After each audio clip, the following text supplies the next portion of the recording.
We're also providing support to the school district.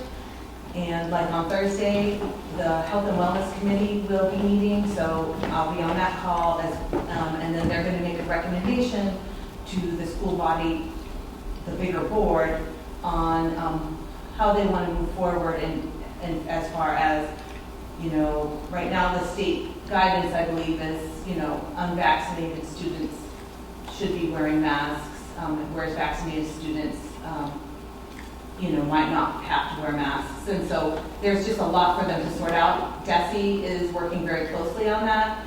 And I believe that in talking to Dr. Dan Doyle today, who's the Board of Health Chair and also the Medical Director for the Berkshire Public Health Alliance, I think that our recommendation overall is to just follow state guidance so that, Dalton isn't going above and beyond, and to really encourage people to get vaccinated. If you haven't gotten vaccinated, there's plenty of opportunities to. And so, so this comes to the part of the agenda that talks about a mask mandate. We've gone through several renditions of actually having, town hall open, but everyone has to wear masks. We've had, only this many people can be in this square feet. We've had, so that's town hall sometimes has been closed. And so we're not really to that point as a state, but I do think it's important to protect our employees. And so what I prepared for is a health advisory, and I do apologize I didn't get it out to you beforehand. You can imagine with COVID, that's busy, but in another, so there's a topic of conversation at some point will also be housing. As the eviction moratorium ends, we're seeing more housing as well, and that's a separate topic that needs to be addressed, I think, locally and statewide. But Great Barrington has a very similar advisory, and so if I could, Chairman, could I just read what I would propose, and I can also put it on the screen if you guys want to read it. Again, sorry. No, it's absolutely, go right with the verbal. That'll be, I think that'll be fine. Any objections to that? No? So, unfortunately, because the Board of Health won't be meeting until the 30th, so this is under the advice of Dr. Dan Doyle. If the Select Board would like for the Board of Health to convene, then we can add that. Actually, could you do me one favor, just so it's shown? I see that Mr. If I pronounce his last name correctly, Motter. If you can put it on the screen, because it looks like he's still logged in, and so we can read along. That would be helpful. We can do that. Share screen. I just walked back in, sorry. That's okay. Well, perfect timing. Yep. So if you look back, you'll see, that. So can you see that okay, or is it too small? I can see it. Everybody's I can see it on my screen. Okay, so it says the Dalton Select Board is issuing a public health advisory in light of the Center for Disease Control and Prevention's recent categorization of Berkshire County as having a substantial level of community transmission. The Delta variant is proving to be rapidly spreading in and around the county, including breakthrough infections of people who were previously vaccinated. In alignment with the CDC guidance and an effort to keep our community safe, we strongly recommend that all residents, visitors, employers and employees wear a mask when indoors in public settings, regardless of vaccination status. In particular, the Dalton Select Board strongly requests that masks or face covering be worn for all visitors and employees in Dalton's public buildings, including public areas of the Dalton Town Hall, Dalton Senior Center, Dalton Library, and other spaces. This public health advisory will remain in effect for as long as Berkshire County remains as having substantial level of community transmission. Future advisories and policies will follow both the CDC and Commonwealth of Massachusetts guidelines and orders. All residents aged 12 and older are encouraged to get vaccinated at one of the many sites located around the county. There are several sites in Berkshire County to get vaccinated, including 3 main vaccination sites in the Pittsfield COVID Testing Center, North Adams COVID-19 Testing Center, and Fairview Hospital by calling 5465 or going to www.getvaccinated.berkshires.org or several other vaccination sites at pharmacies and healthcare facilities listed at vaxfinder.mass.gov. Should you have any questions or concerns, please follow up with the Dalton Board of Health agent, Jane Smith, by emailing doh@dalton-ma.gov. And so what this represents is not an actual mandate, but an advisory,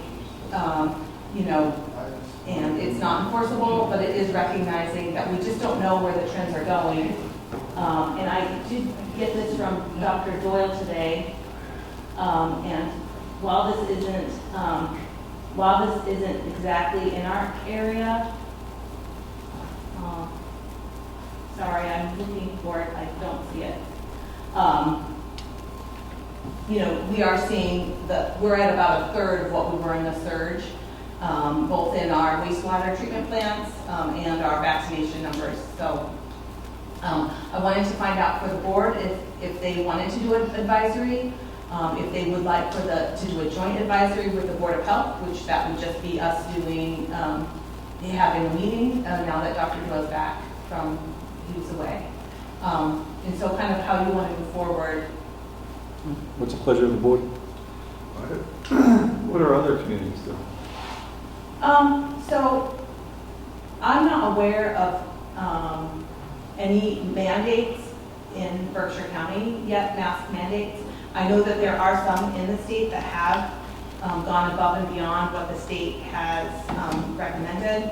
And I think that we're going to find that the language from Boston is going to start to get more firm. I don't know, because we're not in a state of emergency, I don't know what kind of mandates can be issued from the governor's office without, I don't know what the legislative process would be to have a mandate if we're not under a public health emergency. And I really just hope if we all can just be aware and just start, do some of that harm reduction model of, trying to keep more distance, wearing a mask when you go into the grocery store. Matt's point about restaurants, they certainly have gotten really slammed by this, and he's right, people sit down and they take off their mask. I do think that we all were relieved. We've got those of us that got vaccinated. It was a big relief. I know the first time that I went into, even the town building without my mask on, it just felt so liberating. But I think that being prudent and having some level of precaution taken is definitely advisable until we figure out really what's going on here, so we don't have a repeat of last winter, and we can keep our schools open, which is a huge priority in our community. I think the important thing is going to be to let people know that this is an advisory, not a mandate. Because I can tell you over the last week, it must have been when they got put on the agenda, people started flipping their lid, thinking that Dalton was going to a mass mandate. They were not happy about it. So it's a fine balance between harming the businesses and being cautious with people. And I know it's not a mandate, it's an advisory, but we need to make sure that people know that it's an advisory, not a mass mandate. Yes. That's my sense of it. Any other comments?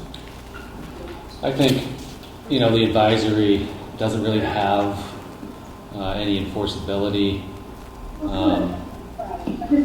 I don't know how effective it really is, but at the end of the day, I think it could just be a Board of Health advisory. I'm not sure that, it needs to necessarily be a joint advisory. If there was a mandate, probably a joint thing, but I think just guidance from the Board of Health is sufficient. I think we really rely heavily on your expertise and Dr. Doyle's expertise to guide us here.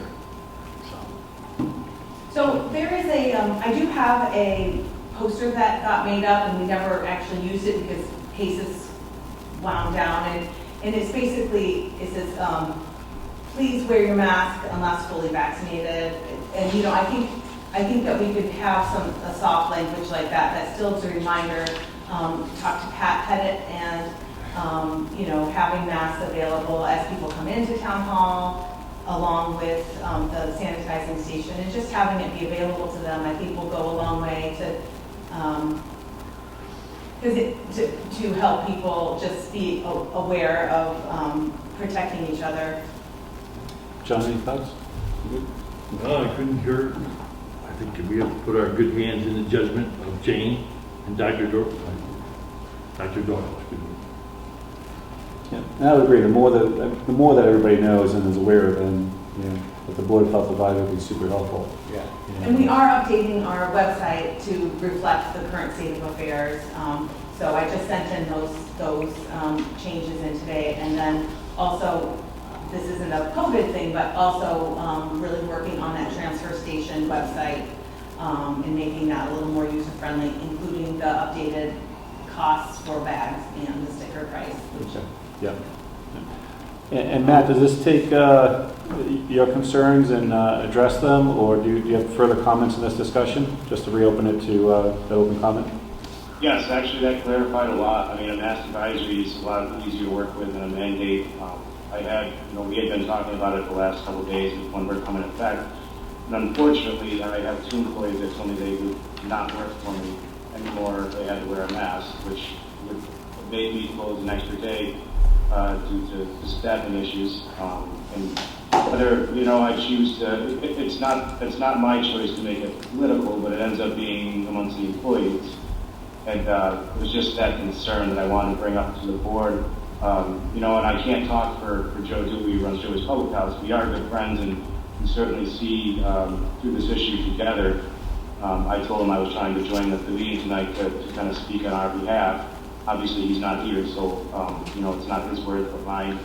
And it's just wanted to get that out there, that it is a little, it's still tough for us in the business, and we have in the last month made some great great strides in making some good business. And I think our biggest fear is that we would immediately be brought back down again as we're trying to get ahead. And for me, I just started off in December, and I've worked with Jane. She's been great with the advisement and everything else. And I just wanted to be here to see this tonight and see what our plan was rolling in tomorrow. And it's much more clarified now, and I appreciate that. Thank you. Great, thank you. Thank you, Jane. Thanks, Dan. Any other items, or is? I mean, I could take 3 hours of your time. But I'm not. Well, we get health agent updates, so it doesn't say a time limit. So if there's any other important items that you need our attention on tonight, or? Well. I know we got a lot of work going on, so totally, follow your lead on that. Well, unfortunately, we're going to be actually needing to hire. We were very lucky to have our recycling person, Mary, was great, and she got us some grants, and she's found a better opportunity that's full-time, and so she has submitted her letter of resignation. And so I think that, and I've talked to Tom, it's been great about we're just trying to figure out how to staff the Board of Health appropriately. In particular, we're seeing we have some pretty heavy housing issues going on right now, and there's quite a few multifamily owners that have recently sold their buildings, and so we want to make sure we support residents in any way we can. But oftentimes, when people see the writing on the wall that there's change of ownership or change in policy, their first call oftentimes is to the Board of Health. And of course, we want people to be living in healthy environments, but it can get it's easy to get really bogged down. So there's that, and then working with the solid waste committee, we've made a lot of progress and clarity. Not all of it has been what we thought we were going to be, but we're meeting on Thursday, and would expect that we'll have a clear path forward, and which probably will include, really looking at the transfer station and maybe giving it some TLC. There's some, I don't think it's gotten very much TLC for the last 30 years. Okay. Great. Well, we wish Mary great success in her next step, and she was very nice, and I had a chance to chat with her when she was covering the brush pile last Saturday. So, but a loss to us, but I hope wish her well. So, and support you on all those other efforts as well. So, any questions for Jane? No, thank you, Jane. Great, thank you, Jane. Can we go to number 13? What's that now? Oh, yeah, let's, if there's no objection, we can move to number 13, which is the offer of the gift for skateboard park equipment, as we have Mr. Lagerwall on. Mr. Hutchinson, you want to start, or you know, Greg, or Glenn? Yes, the town has received an offer of a gift of skateboard park equipment from a private individual who's here to talk to us about that. I do have some concerns that will have to be addressed if it is accepted, including storage over the winter, where to do that, and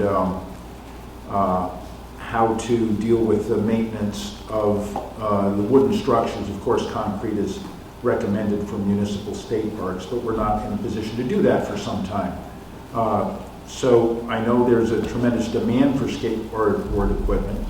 I hope that we don't set any expectations that we can't meet in the future.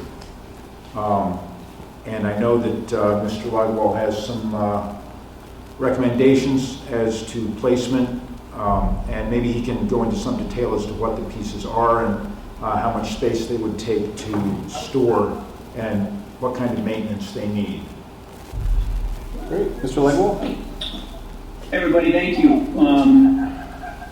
Yeah, so, this is, for those of you that have driven by my house, you've seen the equipment that sits in the yard that my son had used. And, now that he's a freshman in high school, I guess that's all going by the wayside. It's football season. So, anyway, it's not being used. And, my offer to the town is just if to get things started, and I know this has been an ongoing conversation we've had over and over again about trying to find a spot for the town, to put some sort of skate park, and how to go about doing that and funding it and everything else. My offer would be just, if the town would accept or would want this, at least to have some pieces of equipment for the kids to use. It's they call it a quarter pipe, I should say. It's about 4 foot high by 8 foot wide. Steep ramp that they go up and do turns on and things of that nature. There's a couple other ramps that they kind of go up one side and down the other, and then there's a smaller quarter pipe. You've probably seen the same thing in certain sections of towns. I know the kids have some commercial ones, plastic ones, and things of that nature. These are all wooden ones that I've built. And like I said, I've had kids, at the house using them. So, I just hate to see them go to waste. I just assume kids get a good use out of them. As far as the location goes, that's, again, a conversation that we've had over and over again about what to do here. We've had conversations, everything from trying to pave a small 20 by 20 foot section in Pine Grove to a small basketball court over at Chamberlain. I know for a while we had the situation at the senior center that didn't work out, where the kids were over there skateboarding. We moved them to the Pine Grove, to the basketball court. But now, obviously, with basketball back in full swing, the kids kind of moved on their own over to the pavilion, and we're under the pavilion for a while in the cement there. And now, to be honest with you, I think they're kind of just roaming around town trying to find different spots. I know the town has received complaints from some of the town employees that they were skateboarding in front of the police department in the doorway to the town hall, stairs there. I know they've been behind the CRA and doing things there, so I don't have a solid answer as to where to put it. Maintenance-wise, they're in good shape. They were only built within the last year or two. They're very solid. They wouldn't need a lot of maintenance. They're painted and stained, I should say, so they're not, open wood that's falling apart. So it's up to, the town. Like I said, I hate to get rid of where it still could be used. And I don't want to, put them online and sell them to people. I'd much rather do it to the town and let, the town use them that way. Any thoughts, questions? I think it's a good opportunity for the kids to get something going. I would suggest we put a sign up, use at your own risk, so. And maybe Dan or a couple of us could try to scout out a spot where we think we could put them. And as far as storage over the winter time, depending on where they land, they probably could stay right there, right, Glenn? Or what do you do typically in the... They've been outside. I don't put them away and put them in a garage or anything like that. They've been outside. Like I said, they're staying in, the wood's in good shape. So, I mean, that's up to the town depending on where they put them and how they want to maintain them there. The one piece is pretty heavy. It's probably 250, 300 pounds. The bigger quarter pipe. The other ones are easy to move. But like I said, that's, we've talked about that little pad, that little basketball court over at Chamberlain that nobody seems to use over there, at least for that purpose. Everybody seems to be playing basketball over at Pine Grove. I don't know if that's a viable spot. There was a concern the last time we had this discussion about the remote, it being remote and the possibility of vandalism either to the baseball field, park, or to the equipment itself. I don't know, there's swings and there's other stuff over there that seem to be fine. So, I obviously we can't predict the future. There are no, guarantees, but like I said, I think that, I'm not asking the town for anything for this. I'm giving it to you guys. It's not going to cost the town anything to have it over there. It's up to the kids if they want to use it, and continue to use it to be able to maintain it and take care of it. So if they don't, they lose. But the group that I know, and I think Mr. Esco can back me up because he knows the group pretty well too. They're a good group of kids, and they just want to be able to go somewhere and do their own thing. And we give plenty of opportunity to many other groups in town, from baseball to softball to soccer to football to all the different groups that want to do their thing. These kids just want to do theirs and have a spot to do it, some equipment to do it on. So that's why I'm offering it to them, to give them that chance. I see this as two things. Accept it, and then we got to figure out where to put it. Right. I say we accept it. For now, have the highway guys go down, pick it up, and then we got to figure out, and I'd like to do it quickly, where we're going to put it for the rest of the year. So, if it's in front of us now to accept it, I say we accept it. I'll make a motion that we accept the gift donation by Mr. Lagwell. And then we work with the new highway superintendent when he comes in and try and figure out where we're going to put it. So, I'll make the motion, we accept the gift. Second. I'll second. So motion is second. Any discussion? I just want to thank you, Glenn, for the donation. Yes, the challenging part is figuring out where to put it. I think Chamberlain is a fine, recommendation. The basketball court there, I never see it in use when I'm there. It's mainly soccer and baseball that happens there, and softball. Yeah, I think this is really a good step in the right direction with these young kids. I see them out on the sidewalks near the street. We need to get them off the street in a place where they can actually do their thing and have some fun for themselves. I know we're in the middle of a motion to accept the equipment, but I think we do need to revisit the conversation about this giant parking lot here at the senior center that's nice, fresh pavement. I know that there were some complaints from the neighbors when the kids were skating here, but it's not being used, this parking lot. We put them down this end, would it bother them as much? But we can talk about that after we finish the motion. I'm all for the motion, support the motion. One thing that is kind of top of mind for me, Mr. Legwell, back to your comment about some people are concerned about maybe vandalism. I think it's kind of like a pilot program. How are these kids going to treat the equipment and whatnot and get use out of it? And it seems like a bunch of great kids. Every kid I met in Dalton I never had an issue with, so I think it's a very low risk issue. It'll be great to see the volume of activity, and that can also tell us about future skateboard parks and the investments needed to really do the concrete ones and do that project down the road.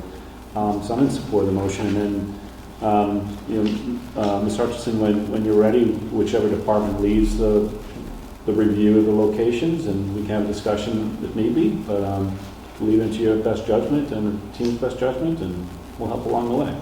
So if that's okay, any other discussion, Mr. Boyle? No, sounds good. Anything else? One other thing I would say is we should decide rather expeditiously where the equipment's going. Going to take up space. I don't know if the highway department's going to go pick it up, then drop it off at the highway department storage area, and then put it somewhere else after. Check the space So we first, want to yeah. make sure we've got this lined up where it just goes from Glenn's property to the location. Yeah, Makes sense. make one trip. Yeah. Yep. Yeah, and I mean, I'm good with it. I don't need it out of there right away. It's just sitting there, like I said, it's not being used really, especially now that it's football season, but I don't have, I would much rather move it once and let's put it somewhere where it can be used. Now, do we get your image on the pipe, so it's like Lego Walls pipe or something like that, the kids skateboard over? Copyrighted? Yeah. Copyrighted? Yeah. That's right, that's Okay, right. guys, I do appreciate it, but thank you. Well, there's a motion and a second. Any further discussion? Hearing none, all in favor? Aye. Opposed? Abstentions? Hearing none? So, again, thank you, Mr. Lagwall, and that equipment has been accepted, and we'll figure out the best use and location next step. So thank you for that. Give me a shout. Thank you very much, guys. Thanks, Thank Glenn. you. Thank you, Glenn. Thank you. Okay, moving back to number 11, we have FY21 vacation payout. Ms. Heather Hunt for 10 hours. Mr. Hutchinson. Yes, I regret I missed putting this on the last agenda, and this is the last of those FY21 vacation payouts, which very few people took very much of their vacation last year. Yeah. And so one of our employees is asking for 10 hours in addition to the hours paid out, the hours allowed that I can allow. So 10 hours in addition to that. Is there a motion? Yeah, I'll make a motion, we accept the 10-hour payout as requested. Is there a second? Second. Motion and second. Any discussion? Hearing none, all in favor? Aye. Opposed? Abstentions? Hearing none, motion passes. Thank you. I'd like to go ahead and open as a sewer commission for the set the FY22 sewer rates. You should have it in our packet, right? Yep.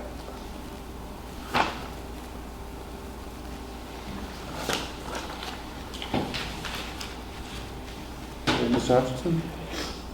Yes, not to bury the lead, the recommendation is to keep the rate the same as it was last year at $3.53 per 1,000 gallons, or the annual flat rate of $394. So no change in the sewer rate.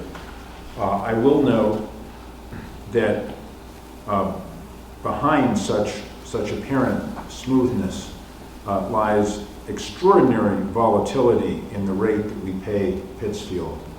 Over the past several years, from fiscal year 17 to 18, our assessment went up $120,000.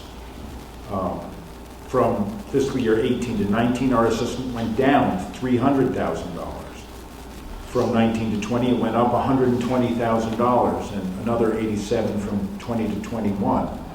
So this is just tremendous volatility. That's 15%, 30%, 15 to 20%, 10% volatility between fiscal years, which makes it very hard to predict what's going to happen.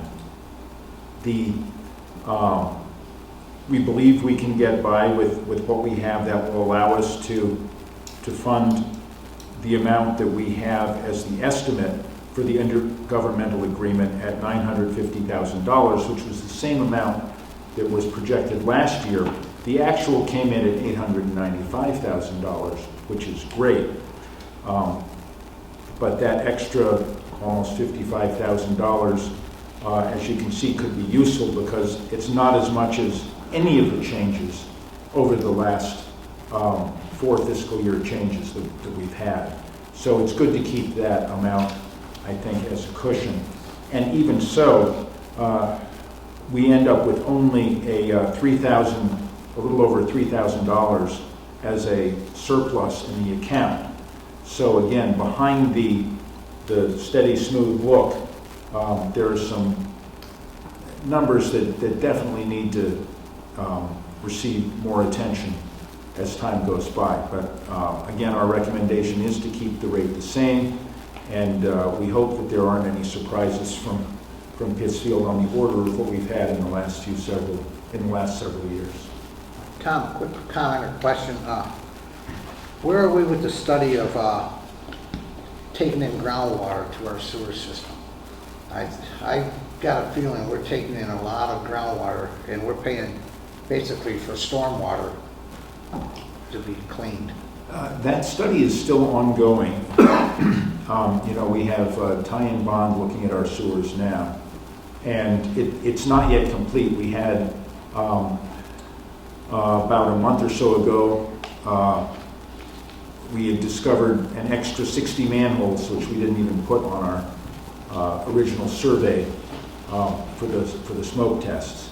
So the results of that, I don't believe, have come in yet. Okay. But we are certainly looking for it, and we also have to look for it as part of our activities for the National Pollutant Discharge Elimination System. And we're in the process of hiring the group that usually does that through the Berkshire Regional Planning Commission to do that work for us. So we're planning to get that done by the time we file that report. That will also let us know where there might be any outflows signaling inflows that are problematic. I guarantee you there is. Okay. Is there a motion? Make a motion, we keep the FY22 estimate at the same price as we have for FY21. Is there a second? Second. Motion is second. Any discussion? Hearing none. All in favor? Aye. Opposed? Abstentions? Motion passes. We'll go ahead and close as a sewer commission and move to number 14, set date for listening session on the roundabout.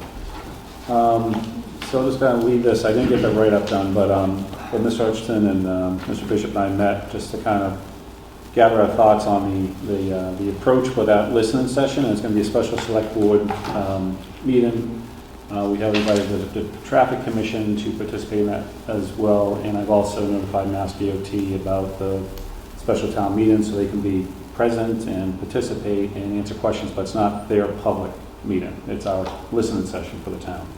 And we have a request into CBRSD to either use the Lacona Auditorium or the Nescus Auditorium. And we're targeting the third week of September, but I didn't hear the latest of what they've offered, if they've had a chance to check calendars yet.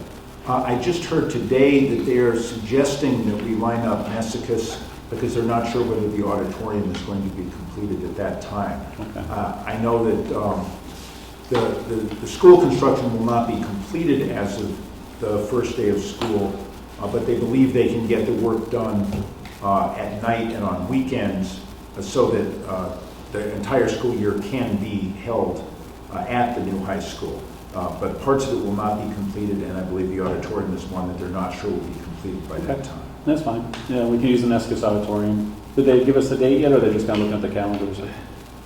Looking at calendars? Yeah. Okay. Yeah. So we'll, as soon as we receive that date, we'll send it out to the board. And well, yes, I think we had given them a set of dates. mm-hmm. We haven't gone out to Nescus and asked them for a specific date, but I'm happy to do that and send it out. We had discussed one. Yep.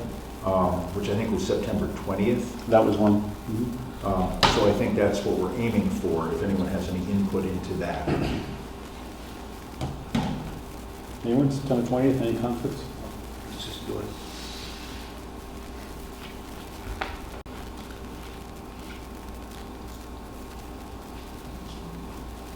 Mark, you good?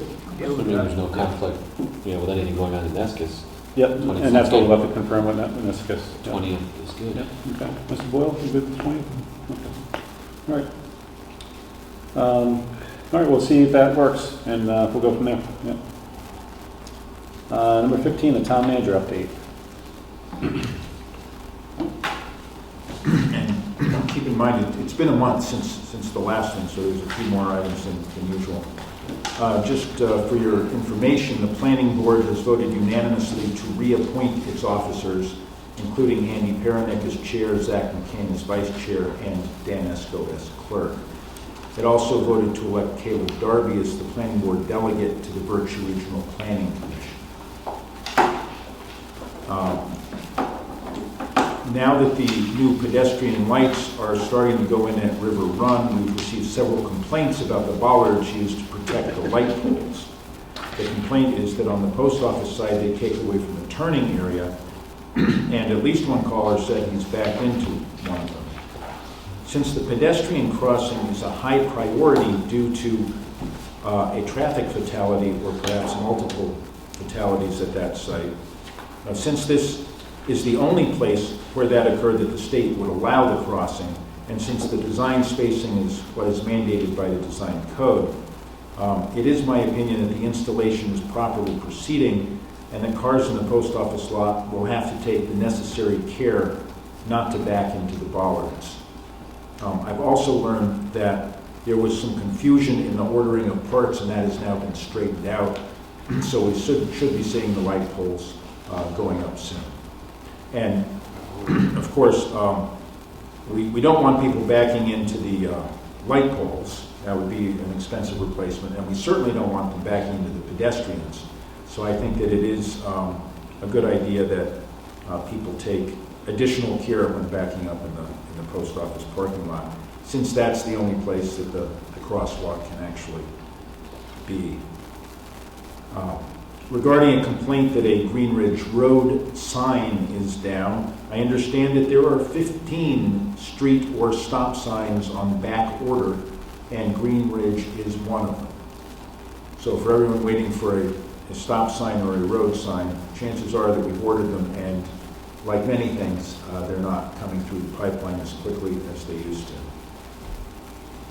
I met with Carolyn Valley, the head of the local Habitat for Humanity, who assures me that their lawyers are working on the title documents for the property they have agreed to buy. Apparently there are some peculiarities about the title to the land. In Board of Health news, they will soon be getting more recycling bins. A number of them are going to be distributed by haulers in town, but some will also be available to residents who use the transfer station, and more will be available later. Also, as you heard earlier, the health agent is working on short, medium, and long-term actions related to structural deficiencies at the transfer station. There are serious trip hazards and concrete decay that need immediate attention. The highway department is aware, and more work is needed. Finally, the recycling coordinator and health inspector has resigned as of August 21st, having taken a full-time job elsewhere. So we'll be looking for someone to fill that 8-hour-per-week position. Subject to possible upcoming COVID restrictions, Representative Paul Mark is scheduled to resume his office hours on September 14th. As a member of the Local Government Advisory Commission and MMA Board, I'm scheduled to be in Boston that day, so may not attend. I may not attend the Boston one either. I don't know how that's going to work out. Still, I hope others can welcome our representative back to Town Hall. The library director and I attended a small town administrator webinar on a program from the Mass Council on the Humanities that is bringing a Smithsonian exhibit on changing rural life to 6 towns around the Commonwealth. While we may or may not be part of that particular exhibit, it's part of a larger program we will keep our eyes on. I also passed on information about a related program for nonprofits to the CRA, which was appreciated. The census figures are out, and it looks as though Dalton's precincts can remain the same as they were, avoiding any confusion. The town clerk and I will bring this to the board for a formal vote when the final figures are known. I received and approved a request from a resident for the town to participate in the Turn the Town's Teal campaign to promote awareness of ovarian cancer. Volunteers will, with permission, tie ribbons in area businesses and homes, including the town hall and library, to provide information and provide symptoms cards. If any resident wishes to, they can tie a ribbon that they would provide around a tree or lamp post in their yard. The assessors expect to see a request for an abatement from Citizens Energy on behalf of the landowner for a solar project on the old Warren site landfill. So far, Citizens Energy has not been willing to share their financial projections with us, which makes it very difficult for the town to make an agreement to abate any or all of the accrued interest, which is their request. As I mentioned earlier, regarding the new high school, the plan is to occupy the new building on the first day of the new school year. Not everything will be completed, though they have planned for this situation. Work will resume with the possibility of night and Saturday crews finishing up. They say they've been fortunate to have on-time deliveries, but note that the reality is that anything can be delayed due to the current global situation. Some aspects of the school may not be completed until Thanksgiving and/or Christmas breaks. But the sooner the new building is ready, the sooner the old school can be demolished, preferably during the fall, to excavate the new baseball field for a first seeding in early spring. And finally, I'd like to thank our building superintendent, Pat Pettit, who stayed beyond his scheduled time on Friday, July 30th, to help get a modem replaced. The modem was affected by a nearby lightning strike and was burned out. Spectrum originally proposed almost a week's delay in repairing it, but Pat and Police Department Administrative Assistant Rebecca Whitaker persuaded them to make an emergency visit to get the computers up and running for last week. So my great thanks to Pat for working overtime and getting that done. Absolutely.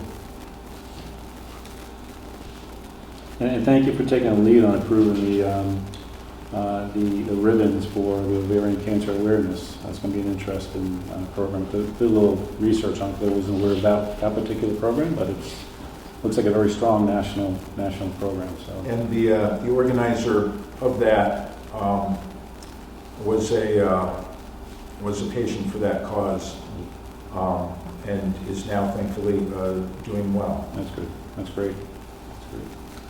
Well, thank you for that update. Any questions for our town manager?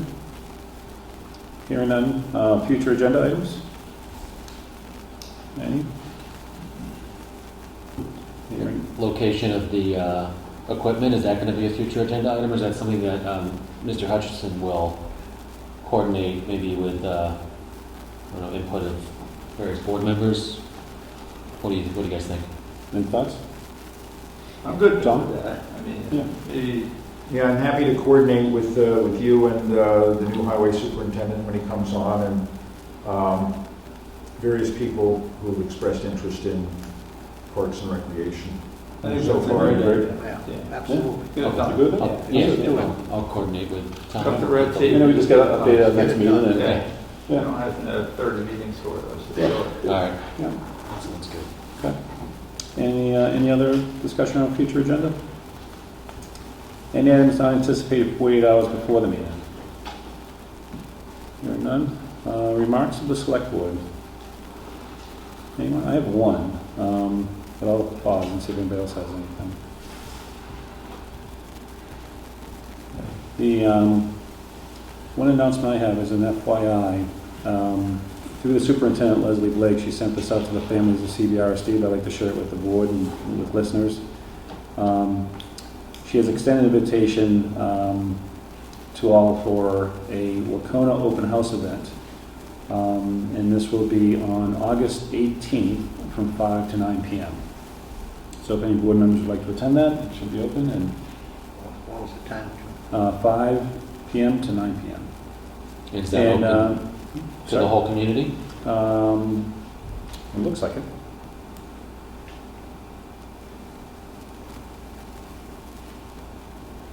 Self-guided walking tour for community members that were not able to attend previous open houses. I won't know the previous ones, but so it is open. And she does state, we ask that you come prepared to wear a mask if you are not vaccinated. So that's the only comment I had. Any other remarks? Announcements? I don't see anything on the list. We're good? Okay. And then motion to adjourn. So moved. Is there a second? Second. Motion is second. All in favor? Aye. Aye. Thank you, Dalton. Have a great night. And again, congratulations to Boy Scout Troop 4. Yeah. Thank you, Dalton. That was actually